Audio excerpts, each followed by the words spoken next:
जय हिंद दोस्तों। सबसे पहले स्वागत करता हूं मैं आपका अपने चैनल में। जैसा कि आप जानते हैं कि दिल्ली पुलिस एमटीएस 2022 की जो वैकेंसीज है वो ऑलरेडी आने वाली हैं। क्वेश्चन डिस्कस करेंगे प्रीवियस ईयर की ज्योग्राफी के, मतलब भूगोल का जितना भी है हम उसको कवर करेंगे क्लासेस वाइज। लाइक क्लास 1 आज है, आगे फर्दर मैं कंटिन्यू इसको करूंगा। तो आज हम स्टार्ट करते हैं ज्योग्राफी यानी भूगोल का महाचक्रव्यूह। Let's start. देखते हैं कि फर्स्ट क्वेश्चन क्या है। तो जो पहला क्वेश्चन है वो है कोलेरो झील निम्न में से किस राज्य में स्थित है। Okay, options are Kerala, Karnataka, Andhra Pradesh या फिर तमिलनाडु। तो जो इसका आंसर है that is Andhra Pradesh. Okay, ये कोलेरो झील आंध्र प्रदेश में स्थित है। ये आंध्र प्रदेश का एक शहर है एलुरु, उससे 15 किलोमीटर की दूरी पर स्थित है। और सबसे बड़ी बात, ये जो झील है ये कृष्णा और गोदावरी नदी के जो डेल्टा है उनके बीच में स्थित है और ये उनका प्राकृतिक बाढ़ से संतुलन बनाए रखती है। ओके, नेक्स्ट क्वेश्चन इज निम्नलिखित में से कौन ज्वालामुखी के सबसे ज्यादा ज्वलंत प्रकार का उदाहरण है। ओके, ऑप्शंस आर ढाल ज्वालामुखी, बाढ़ बेसाल्ट, केल्ड्रस ज्वालामुखी, सिंडर कोन ज्वालामुखी। तो जो इसका आंसर है वो है केल्ड्रस ज्वालामुखी। ओके, केल्ड्रस ज्वालामुखी सबसे ज्यादा ज्वलंत ज्वालामुखी माना जाता है। जब केल्ड्रस ज्वालामुखी फटते हैं ना तो वो किसी भी संरचना को बनाने की बजाय खुद को गिराना पसंद करते हैं। ठीक है, तो जो गिरा हुआ पार्ट होता है उसे ही कैल्डर कहते हैं और वहां से ही ये केल्ड्रस ज्वालामुखी बनते हैं। ओके, नेक्स्ट इज स्लेट एक प्रकार का डैश चट्टान है। तो अवसादी है, ज्वालामुखी है, आग्नेय है या कायांतरित है। तो ये आपको याद रखना है कि स्लेट एक प्रकार का कायांतरित चट्टान है। नाउ नेक्स्ट इज किस भारतीय राज्य में वन आवरण के तहत सबसे बड़ा क्षेत्र है। Options are Kerala, Chhattisgarh, Arunachal Pradesh and Madhya Pradesh. So इसका आंसर है दैट इज मध्य प्रदेश। मध्य प्रदेश में सबसे ज्यादा वन पाया जाते हैं। ठीक है, पूरे इंडिया में अगर हम इंडिया की बात करते हैं। देन फर्दर अगर मैं एक क्रम के बारे में बात करूं तो इसके बाद आता है Arunachal Pradesh, then further Chhattisgarh, then Orissa and Maharashtra. Okay, next one is Neil Armstrong चंद्रमा पर कब उतरे थे। तो ऑप्शंस आपके सामने हैं और जो इसका आंसर है ये है 20 जुलाई 1969। ये याद रखिएगा 1969। ठीक है, अब क्या है, नील आर्मस्ट्रॉन्ग अकेले गए थे क्या? नहीं, इनके साथ एडविन एल्ड्रिन भी साथ में गए थे। अगर नंबर 2 की बात करें तो एडविन एल्ड्रिन हो गए। और उसके अलावा एक और इंपॉर्टेंट क्वेश्चन बन सकता है कि इनका अंतरिक्ष यान कौन सा था। तो जो इनका अंतरिक्ष यान था दैट वाज अपोलो 11 यानी कि अपोलो 11। नेक्स्ट इज उत्तरी भारतीय मैदानों की दलदली पट्टी को किस रूप में जाना जाता है। ऑप्शंस आर तराई, दोआब, भांगर और खादर। तो इसका आंसर है that is Terai. Okay, next is Krishna नदी का उद्गम स्थल कौन सा है। ऑप्शंस हैं अमरकंटक, ताला, महाबलेश्वर एंड मुल्ताई। तो जो इसका आंसर है दैट इज महाबलेश्वर। कृष्णा नदी का उद्गम स्थल है महाबलेश्वर। और कृष्णा नदी कौन कौन से राज्य से होकर गुजरती है? ठीक है, you can see on the screen. Krishna नदी 4 राज्यों से होकर गुजरती है, वो है आंध्र प्रदेश, तेलंगाना, कर्नाटक और Maharashtra. Next question is Bomdila दर्रा किस राज्य में स्थित है। ऑप्शंस आर नागालैंड, अरुणाचल प्रदेश, सिक्किम और हिमाचल प्रदेश। तो इसका जो आंसर है वो है अरुणाचल प्रदेश। ठीक है, बोमडिला दर्रा अरुणाचल प्रदेश को लासा से जोड़ता है। ओके, अभी क्या है, अभी मैं आपसे क्वेश्चन पूछता हूँ लाइक शिपकिला दर्रा, बड़ा फेमस क्वेश्चन है। शिपकिला दर्रा किस राज्य में स्थित है? कमेंट सेक्शन में बताइएगा, जिसका भी आंसर ठीक होगा I will reply. Okay, next is सूर्य के चारों ओर अपनी कक्षा में पृथ्वी की अनुमानित गति किलोमीटर पर सेकंड में क्या है। ओके, तो इसको आपको याद रखना है, this is 30। Okay, next one is Udayagiri और खंडगिरी की प्रसिद्ध गुफाएं किस राज्य में स्थित हैं। ऑप्शंस आर उत्तराखंड, छत्तीसगढ़, त्रिपुरा और उड़ीसा। तो जो इसका आंसर है दैट इज उड़ीसा। अब ये उड़ीसा में स्थित है। ठीक है, लेकिन उसके अलावा कुछ और इंपॉर्टेंट गुफाएं भी हैं जो आपको पता होनी चाहिए। जैसे अजंता और एलोरा की गुफाएं कहां पर है, वो है महाराष्ट्र में। अब बादामी आपने सुना होगा नाम, अच्छा फेमस नाम है, तो ये पड़ती है कर्नाटक में। और टबो गुफाएं हैं वो पड़ती है हिमाचल प्रदेश में। Next question is very easy for you, I know that you will reply for this but just say it. Okay, Bharat, चीन और जापान दुनिया के किस महाद्वीप में स्थित है। Options are Africa, Antarctica, Asia और यूरोप। डेफिनेटली हमें पता होना चाहिए। ठीक है, इसका आंसर है एशिया। आप इस रीजन में देख सकते हैं, this is your Asia. Okay, अच्छा आप मुझे बताएंगे कि रशिया, जो कि अभी आपको पता है रशिया यूक्रेन वॉर चल ही रहा है, बहुत दिन हो गए हैं, कई महीने भी हो गए, इवन साल हो जाएगा मुझे लग रहा है। तो ये रशिया किस कॉन्टिनेंट मतलब किस महाद्वीप में आता है? ठीक है, बताइएगा कमेंट सेक्शन में। नेक्स्ट इज निम्न में से कौन एशिया की दूसरी सबसे बड़ी कृत्रिम झील है। ऑप्शंस आर आंध्रा में कोलेरू झील, या फिर ओडिशा में चिल्का झील, या फिर राजस्थान में ढेबर झील और असम में चंदूबी झील। तो जो इसका आंसर है दैट इज राजस्थान में ढेबर झील। अब राजस्थान में जो ढेबर झील है ना, ये गोविंद बल्लभ पंत सागर, जो कि ऑलरेडी बहुत हमारी सबसे बड़ी कृत्रिम झील है, उसके बाद ही नंबर 2 पे आती है। तो ये अभी आपको याद रखना है। नेक्स्ट क्वेश्चन इज, वायुमंडल की किस परत के ऊपर बहिर्मंडल निहित है? ऑप्शंस आर क्षोभ मंडल, समताप मंडल, ताप मंडल और मध्यम मंडल। तो द आंसर इज ताप मंडल। अब क्या है ना, आपको ये वायुमंडल की जो परतें हैं ये पता होना चाहिए कि कौन से क्रम में आती है। तो सबसे पहले जो आती है वो आती है क्षोभ मंडल, देन उसके बाद आती है समताप मंडल, देन आती है मध्य मंडल, देन आता है ताप मंडल और फिर आता है बहिर्मंडल। ठीक है, नेक्स्ट वीडियो में हम इसके बारे में ये भी कवर करेंगे कि इसके अंदर कौन कौन सी घटनाएं होती हैं, किस में जहाज उड़ता है, किस में मौसम संबंधी घटनाएं होती है, ये भी हम डिस्कस करेंगे। ओके, फर्दर किस पड़ोसी देश के साथ गुजरात अपनी सीमा साझा करता है? Now you can see on the map, आप यहाँ मैप में देख सकते हैं। ठीक है, गुजरात इधर पड़ रहा है वेस्टर्न साइड में इंडिया के, और वेस्टर्न साइड में दिखाई दे रहा है यहाँ पे पाकिस्तान है। ठीक है, तो the answer is Pakistan. Next is, बहिर्जा चट्टानें एक प्रकार की होती हैं। ऑप्शंस आर अपसारी चट्टानें, जीवाश्म चट्टानें, कायांतरित चट्टानें और आग्नेय चट्टानें। तो आंसर है आग्नेय चट्टानें। नेक्स्ट वन इज, निम्न में से कौन जनसंख्या परिवर्तन का एक महत्वपूर्ण निर्धारक है? ऑप्शंस हैं प्रवासन, मानव विकास सूचकांक, कुल उपस्थिति अनुपात और जीवन प्रत्याशा। तो आंसर है प्रवासन।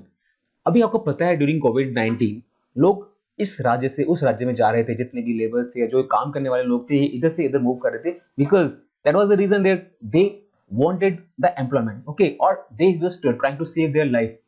ओके, बिकॉज गवर्नमेंट ने गाइडलाइन दी थी कि आपको राज्य छोड़ना है या फिर आप अपने घर पहुंचिए और लॉकडाउन हो जाइए।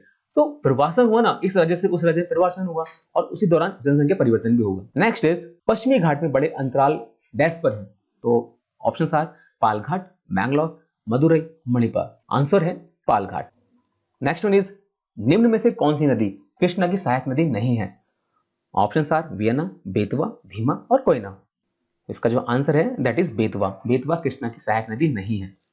कृष्णा की जो सहायक नदियां हैं वो है तुंगभद्रा है, मूसी है, कोयना है और उसके अलावा आपका ये घटप्रभा है, वियना भी है। ये सब हैं जितने भी ऑप्शन दे रखे हैं। उसके अलावा तुंगभद्रा मैं आपको बता ही चुका हूँ, घटप्रभा आपको बता चुका हूँ।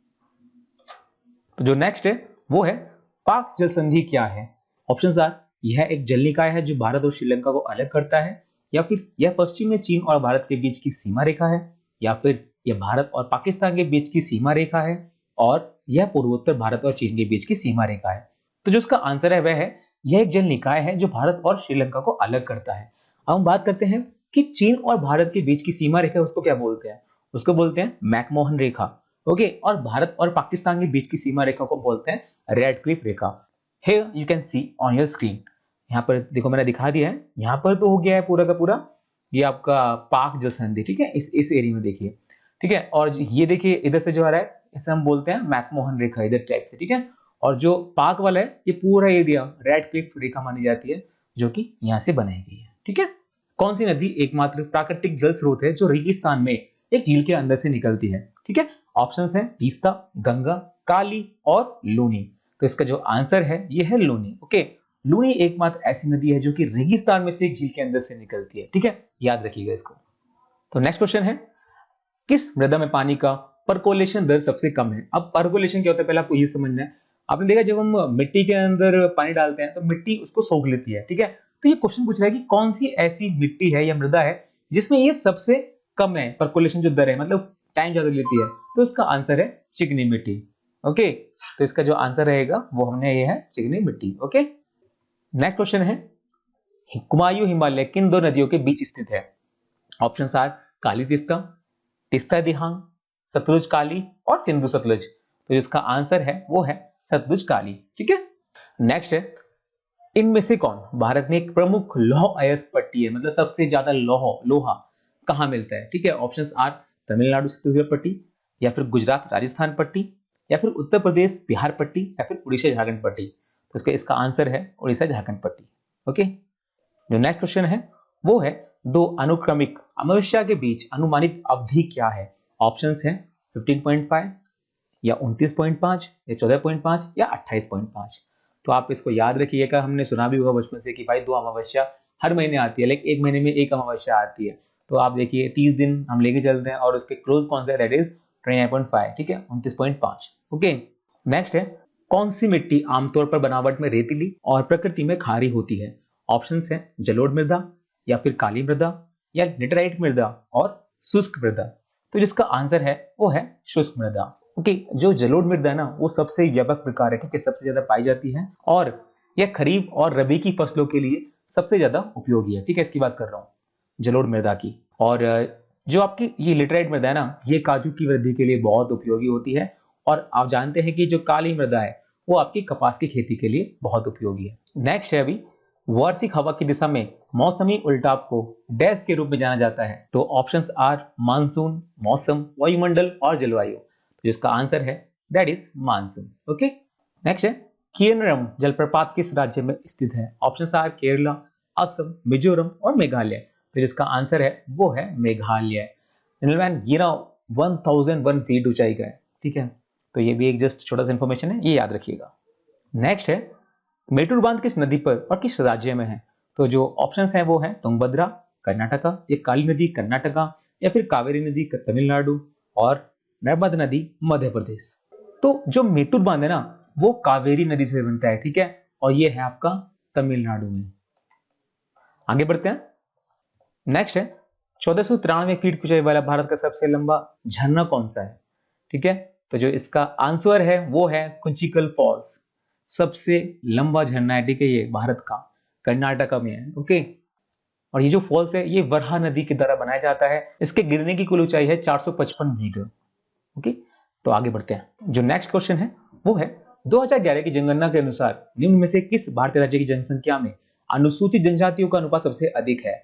ऑप्शंस है मिजोरम, महाराष्ट्र, असम और त्रिपुरा। तो जिसका आंसर है वो है मिजोरम। नेक्स्ट क्वेश्चन है उस नदी का चयन कीजिए जिस पर सिंगूर बांध बनाया गया है। ऑप्शंस है मंजीरा, झेलम, नर्मदा और कावेरी। तो इसका आंसर है मंजीरा। नेक्स्ट क्वेश्चन है अक्टूबर 2019 में निम्न में से किस कंपनी को महारत्न का दर्जा दिया गया था? ऑप्शंस है हिंदुस्तान पेट्रोलियम, या फिर गेल इंडिया लिमिटेड, या फिर भारत पेट्रोलियम कॉर्पोरेशन लिमिटेड, या फिर भारत इस्पात प्राधिकरण समिति और सीमित। तो इसका जो आंसर है वो है Hindustan petroleum corporation limited. Okay, next है भारत किस रेखा के उत्तर में स्थित है? ठीक है, अभी आप यहां पर देखिए ना, मैप आपको दिखाई दे रहा है, इसमें देखो पृथ्वी, ये है आपका पृथ्वी है, ठीक है, सेंटर में है भूमध्य रेखा, भूमध्य रेखा के ऊपर भारत आता है, ठीक है, तो आंसर क्या हो जाएगा इसमें? भूमध्य रेखा। नेक्स्ट है निम्न में से कौन सा ग्रह हमारे सौरमंडल का सबसे गर्म ग्रह है? तो इसका आंसर है वो है शुक्र। देखो होता है ना, नॉर्मली जो सूरज के सबसे करीब होता है वह ग्रह सबसे गर्म होता है, और सबसे जो नजदीक ग्रह है सूरज के वो है बुध।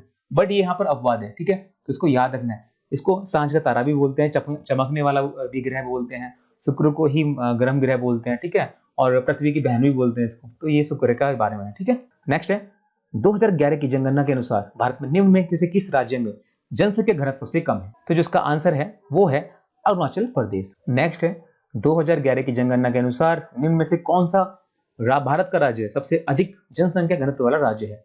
तो जिसका आंसर है वो है बिहार। अब आपको ये पता होना चाहिए कि जनसंख्या घनत्व होता क्या है भाई। प्रति इकाई क्षेत्रफल पे रहने वाले लोगों की जनसंख्या को ही जनसंख्या घनत्व कहते हैं, ठीक है। तो बिहार में आपको पता है सबसे ज्यादा जनसंख्या रहती है एज पर क्षेत्रफल। ओके, बट सबसे ज्यादा जनसंख्या वाला राज्य कौन से? यूपी है, ठीक है, अप्रॉक्स 24 करोड़ के आसपास लोग वहां रहते हैं अभी। नेक्स्ट है तमिलनाडु में कुर्नकुलम परमाणु ऊर्जा संयंत्र किसके सहयोग से स्थापित किया गया है? तो ये एक अच्छा क्वेश्चन है, आपको याद रखना है। इसका आंसर है रशिया। ओके, नेक्स्ट है स्थलाकृतिक मानचित्र में रेलवे लाइनों और टेलीफोन लाइनों को किस रंग से दिखाया जाता है? इसका आंसर हो गया काला, ठीक है। नेक्स्ट है किसको पृथ्वी के सौरमंडल में एक ग्रह के रूप में नहीं माना जाता है? ठीक है, तो ये एक यम प्लूटो, ठीक है, इसको पहले गौना ग्रह कहा जाता था, लेकिन 2006 में इसको उधर से भी निकाल दिया गया है। ओके, बाकी सब आप जानते हैं सभी के सब प्लैनेट्स हैं। नेक्स्ट है दिन में समुद्री जल का लयबद्ध रूप से उतार चढ़ाव होना क्या कहलाता है? ठीक है, तो उसको हम बोलते हैं ज्वार, सुना होगा आपने। नेक्स्ट क्वेश्चन है निम्न में से कौन सी विश्व की सबसे छोटी पर्वत श्रृंखला है? तो जिसका आंसर है वो है सडरबर्ड्स। ओके, ये मध्य कैलिफोर्निया के आसपास पाई जाती है। फर्दर लैटराइट मिट्टी में किसकी समृद्धता होती है?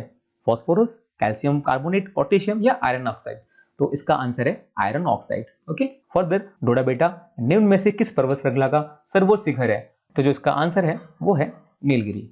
नेक्स्ट है निम्न में से कौन सा दर्रा जम्मू घाटी को कश्मीर घाटी से जोड़ता है? तो इसका आंसर है बनिहाल। तो दोस्तों ये थे बहुत ज्यादा इंपॉर्टेंट क्वेश्चंस। अब मैं डेली बेसिस पर आपको ऐसा ही पूरा दिल्ली पुलिस एमटीएस का सिलेबस कवर कराऊंगा, और जैसे कि मैंने आज पिक्चर फॉर्मेट यूज किया था क्वेश्चंस के साथ, सो दैट आप उसको लॉन्ग टर्म के लिए याद रख सकें। तो सेम पैटर्न पे हम आगे बढ़ेंगे और पूरा सिलेबस खत्म करेंगे, ज्योग्राफी हो चाहे हिस्ट्री हो चाहे कोई भी सब्जेक्ट हो, मैथ हो रीजनिंग हो, ठीक है, सेम फॉर्मेट पे हम रहेंगे।